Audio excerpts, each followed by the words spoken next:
We're going to get back to our basics and get back to our circle defense, which is very effective for Sergiy. And he's going to follow through just the way I want him to. And I expect him to be victorious in the bout. Let me ask you something. We could take it back to Canelo briefly. Like, how did you think Danny did against Canelo, and what would you want Sergiy to do different than Danny that he would get the win? Well, basically, when it comes to Canelo Álvarez, the modus operandi is keep him off balance, push him back, make him uncomfortable. If you don't make him uncomfortable, he becomes braver and braver, he starts to attack more, and he limits your capabilities. Okay. What I will do with Sergiy is I'm going to make sure that he is that unstoppable force. He's not going to be backing up. He'll be driving forward and working in a circular pattern, and that with his punch stats, he stays busy. He's a busy fighter, but he'll be a much sharper fighter, and I think that will garner him the victory. Would you consider bringing Danny in for Sergiy? Is that, double prepared given the fact that Danny? No, it wouldn't make sense. Gotcha. I'd bring Curtis in the camp with Sergiy for a Canelo fight. Bam. Exactly. Somebody that can punch. Uh-oh, he shook him. I'm sorry. Andre, I guess the biggest question we all have is how do you fix things in terms of a Canelo fight's a whole different thing. It is part rock concert, part Republican primary, part boxing match.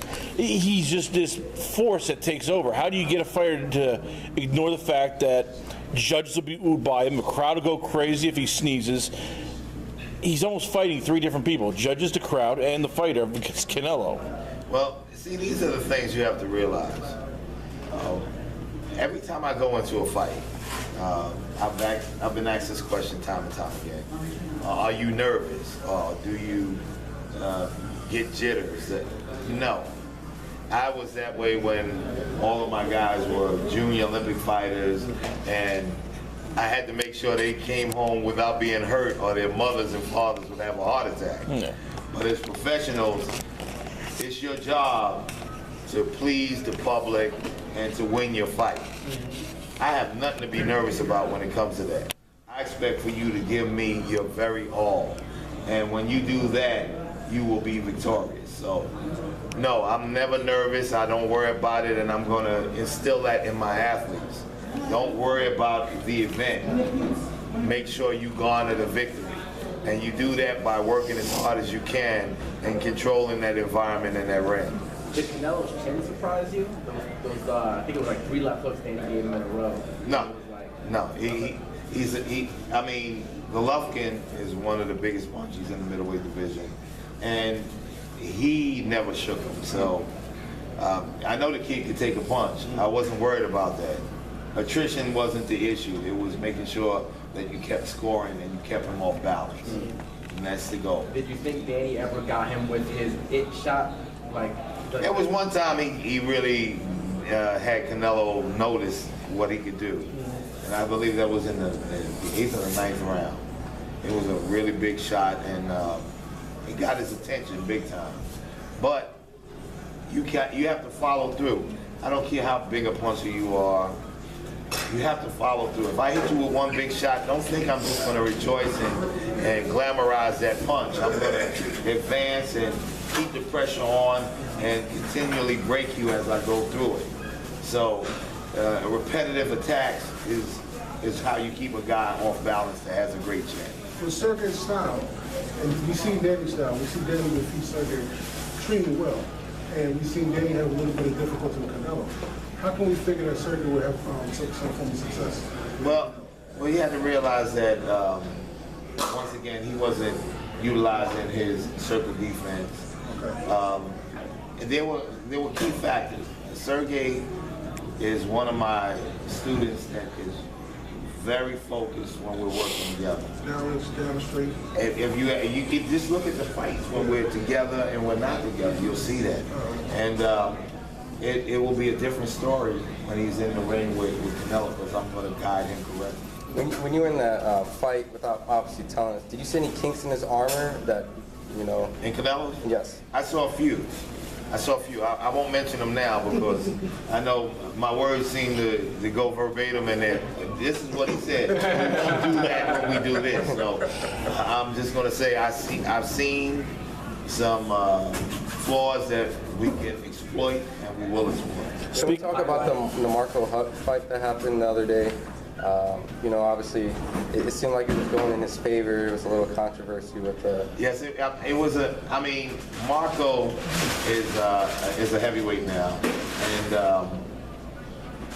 the first shot he clipped his opponent with dropped.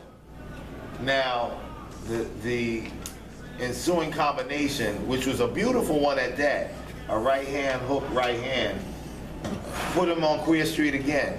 I don't know at that point when the referee was in a position and he said break, but he was behind them and they were in full motion. It ended up being a no contest, but I needed to see what I was working with Marco. We didn't have a lot of sparring because it was just so quick how this thing happened. And he's still picking up my technique. And that's going to take a moment. But he showed me that he is vicious in the ring. There's no Mr. Nice Guy about Marco Huck. I saw that firsthand, and I love that part. There's no nice guy in boxing. After we finish fighting, hey, you can hug, kiss, whatever the heck you want to do, but when it's fight time, it's time to fight. And Marco comes to fight. So there's some things we need to work on, and we will, but I see what I have to work with, and I'm very happy with that. At 168, really, the goal to go for Daddy, to go directly up to the title, or to kind of work your way into the division? No, you have to work your way into the division, get acclimated to it, and it's a new place for him to be, so it'll be one step at a time. Is that the absolute next step, though? No more 160 for sure? I very truly doubt he'll be at 60 again. Okay. How's he doing? He's doing okay. You know, he lost a very big fight. So it's not like he's in Disney World saying, oh, let's go for rides. But these are things he has to reflect upon. Yeah. Because I felt that Danny could have won the fight by just being a little bit more Danny. Gotcha. So you don't get to that point and not be who you are. And when he sees that, he might turn around and kick himself in the butt.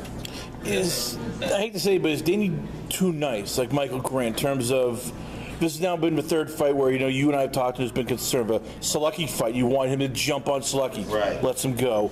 Sergey, same thing, he lets him go. Canelo, he sort of lets him go. The only time he's really been the destroyer is when guys attack. Is there any way you could teach him to be more of that seek and destroy fighter, or is he just too much of a gentleman to be that nasty person? You can't. It's hard to say make someone. It's a nature thing. Some of the best knockout fighters in the history of boxing have been really mean people. Literally, Mike Tyson, Sonny Liston. George Foreman, the first time around. The list goes on and on. I could give you names that they were just mean people, and they wanted to hurt you. Like the intention was to hurt you. I remember Mike Tyson. He fought. Oh God, what was his name?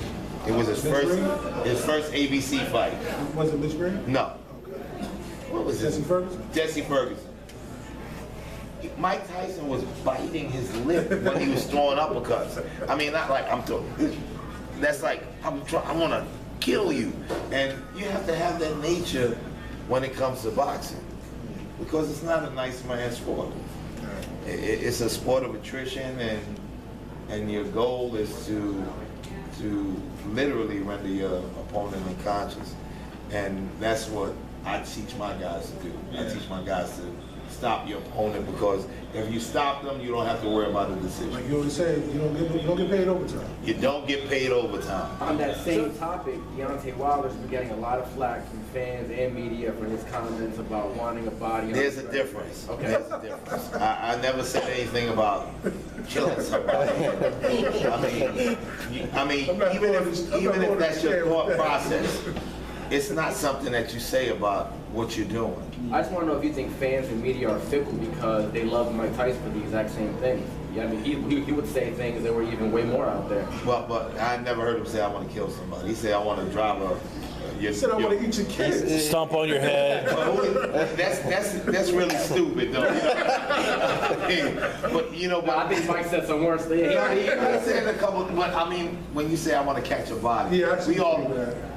For those who don't know, I don't know if everybody here is from the streets or have some idea of the streets, but in the neighborhood, when you hear, oh, you know, somebody caught a body, that's the worst thing you want to hear, because you know somebody's been killed.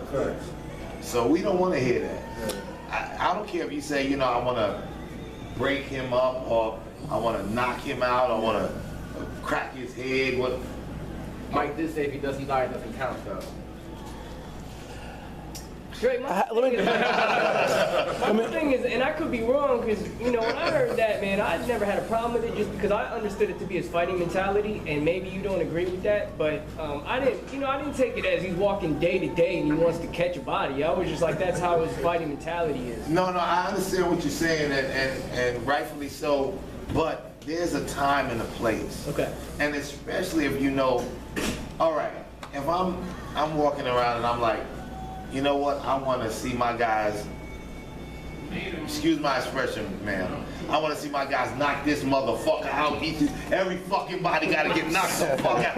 How is that going to look for, you know what that's going to do for me? They're going to be like, what is wrong with, what happened to Dre? You don't understand, what's wrong? Where's all this hate coming from? I never knew he could speak like that. I mean, it's not good. So there's moments and times for everything. Okay. How much of this is about the code, as they say, in terms of you don't rat, you don't go to the cops, you don't run to your parents. If there's an ass whooping, you take your ass whooping and you deal with it yourself. With Breazeale, it seems that when you went to the cops, that's breaking the code. All right, deal with me. Well, you know what? I understand. I understand. You clarified. I was like, where's he going? But you pulled it back really strong. This is it. They had an altercation. Now, if you had an altercation and you're fighting and you're looking to fight this guy, you say, you know what? I'll handle this in the ring. I mean, the cop thing, maybe he was looking to get a lawsuit or something. You have to have a physical record to follow through on things of that nature, but it was a little on the softy side. It really was. Like, if I got a problem with you, and I'm the genuine nice guy. If I have a problem with you, and I'm really, really adamant about this problem, I'll be like, I'm walking outside the Barclays, I'm gonna go down Atlantic Avenue, I know you're gonna come across to Washington, and as soon as you come across to Washington, I will wear your ass out. That's it. So, you know, basically, he threw himself in that position by doing that. So now he has to prove it tonight that he was ready to rock and roll, so we shall see. Just to harp back on Danny in 168, I mean, there's a really interesting fight there, I think. There's a rematch, and it's him versus Kid Chocolate. Kid Chocolate's about to fight for a title. He could be champ at 168. That'll make for a good narrative right there. Is that something you guys have even processed or thought of? No, I haven't, but honestly, I think the outcome, another draw? Yeah. Yep. I think the outcome will pretty much be in the same vein. He already fought him. He went and devastated him. And I like Kid Chocolate. I don't want to see them fight. I really don't. But if they were to, I think the end results would be very similar. Even though, like, Kid at that time had said he was super drained making 160. And well, you know, everybody has something to say. I would appreciate the first fighter who told me, you know what, I lost because I lost. Yeah. The guy was just better. And that's it. No excuses. Don't carry me on the gravy train with an excuse. If you lost, you lost. Let's leave it at that. Let's drop down some pounds from 168 to 135. Dear God, IBF champ, Mr. Coleman. How we looking with it? Richard Comey, he's in the crowd right now, actually. Richard is the most wonderful fighter anybody could ever have as a fighter. He works harder than anybody that I've ever seen. He never has a complaint, and he wants to be special. God gave him a gift of incredible punching power. My job was to refine it and define it. Make sure that he can articulate and land that and create those spectacular knockouts. And that's what I've been doing. He's a joy to work with. He will be fighting on June 28th against Ray Beltran. Former champion. And I tell you this, it's going to be a rough night for Ray Beltran. Gotcha. Dre, Rough night. sorry. What do you think about the eventual fight people are talking about with Teofimo Lopez? Listen, I'm looking forward to it. You have to realize Richard is a big lightweight.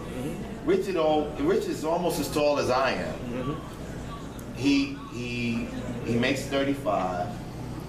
Fight night, he might be about 150. Filled out, looking like black steel, and he punches like a horse kicks you. You might ask for it, but sometimes you get what you ask for, and you didn't expect what you were getting. Andre, how tough is it, though, to, I know you've had differences of promoters, managers. They all say the same thing about Richard Coleman. He's a great guy, great fighter, boring as hell. People like flash, they like talking. That's why Teofimo Lopez right now is the most exciting flavor in boxing. That's why Conor McGregor makes millions and billions of dollars. Why we see even guys like Floyd Mayweather, they know how to talk. How much does it hurt you that you see a guy like Richard? He has all the tools, and yet he doesn't like trash talk. He doesn't like calling people out. He is just that proverbial sign the contract, tell me the date, I'll show up, and that hurts him in the long run. Well, I don't think it hurts him because this last fight showed a lot of people what he's all about. I mean, you could talk all the way around the block. If you can't back it up, it makes no difference. Richard not only backed it up, but he destroyed his opponent when he won the title. Richard has really, really true punching power. And forget the talk. I want to see the action. Show me the knockout. You might not even have to say a word. George Foreman never said a word back in the first period of his boxing career. He just knocked you out. Richard's going to do the same. Would you say he's the hardest puncher in that division if Lomachenko fought him or the winner of that fight? Absolutely. Absolutely. No, Lopez, none of them can punch as hard as Richard Coleman. None of them. None of them. Not one of them. I've worked with punchers all my life. I worked with Joe Green, Curtis Stevens, Marcus Brown, Duke Mackay. These guys they're natural punchers. Yeah, and from a training perspective, when a guy can punch like these guys can, you know what the barometer is. You know where it's at. Richard is the biggest puncher in the lightweight division. If he lands a clean right hand on you, you're going to sleep. Let me ask you this, Dre. Coming off two back-to-back losses, from 154 and 142. Tough loss. Where does Saddam go with this? Saddam? I told Saddam that he needs to take a break. I wasn't very happy with the way he was preparing for his last fight, and it showed. Listen, I love Saddam. Is like my baby. He's my baby. And that night, I was like, I had an out-of-body experience watching that fight because I'm like, what the hell is going on here? He got stopped in our corner. I was sitting right under him, and I said, Saddam, move, get out of here, move. Curtis was yelling at him, take a knee, Saddam. Yes. Shut the action down. He wouldn't do it. I just don't think at this point in time he wanted to box. So we're going to give him a break, let him do what he has to do, and and sort of move on from there. Gotcha. What's your And bringing that into perspective, we have Curtis Stevens fighting August 3rd here at the Barclays Center at 154 pounds. We've been talking about it. I can honestly tell you, we all know Curtis is one of the biggest punchers on the planet. We already know that. At 54, forget about it. Forget about it. So can he get revenge for Munguia, maybe? We're going after